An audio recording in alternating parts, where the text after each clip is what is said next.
Hello again, boys and girls. I have another book today in honor of Teacher Appreciation Week, which was last week, but that's okay. We can do another one.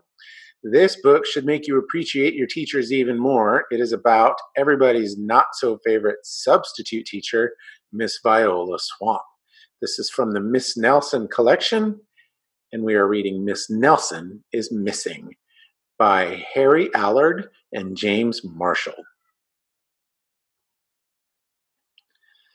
The kids in room 207 were misbehaving again. Spitballs stuck to the ceiling. Paper planes whizzed through the air. They were the worst behaved class in the whole school. "Now settle down," said Miss Nelson in a sweet voice. But the class would not settle down. They whispered and giggled. They squirmed and made faces. They were even rude during story hour. And they always refused to do their lessons. "Something will have to be done," said Miss Nelson. The next morning, Miss Nelson did not come to school. "Wow," yelled the kids, "now we can really act up." They began to make more spitballs and paper airplanes. "Today, let's just be terrible," they said. "Not so fast," hissed an unpleasant voice. A woman in an ugly black dress stood before them. "I am your new teacher, Miss Viola Swamp," and she rapped the desk with her ruler. "Where is Miss Nelson?" asked the kids. "Never mind that," snapped Miss Swamp. "Open those arithmetic books." Miss Nelson's kids did as they were told. They could see that Miss Swamp was a real witch. She meant business. Right away, she put them to work, and she loaded them down with homework. "We'll have no story hour today," said Miss Swamp. "Keep your mouth shut," said Miss Swamp. "Sit perfectly still," said Miss Swamp. "And if you misbehave, you'll be sorry," said Miss Swamp. The kids in room 207 had never worked so hard. Days went by and there was no sign of Miss Nelson. The kids missed Miss Nelson. "Maybe we should try to find her," they said. Some of them went to the police. Detective McSmog was assigned to the case. He listened to their story. He scratched his chin. He said. I think Miss Nelson is missing."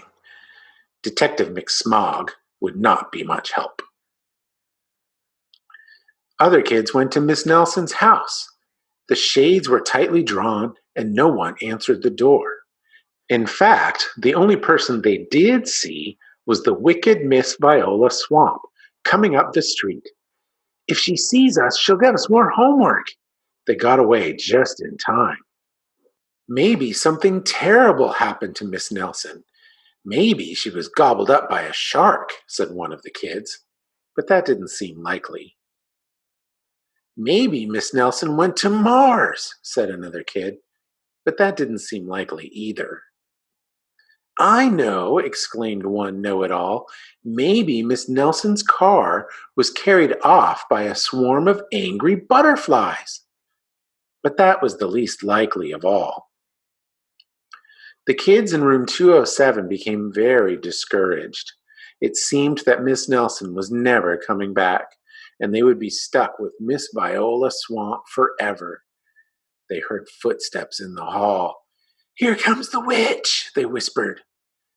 "Hello, children," someone said in a sweet voice. It was Miss Nelson. "Did you miss me?" she asked. "We certainly did," cried all the kids. "Where were you?" "That's my little secret," said Miss Nelson. "How about story hour?" "Oh, yes," cried the kids.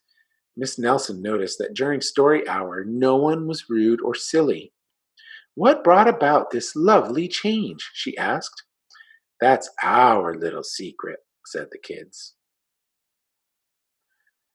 Back home, Miss Nelson took off her coat and hung it in the closet, right next to an ugly black dress. When it was time for bed, she sang a little song. I'll never tell, she said to herself with a smile. P.S. Detective McSmog is working on a new case. He is now looking for Miss Viola Swamp. The end.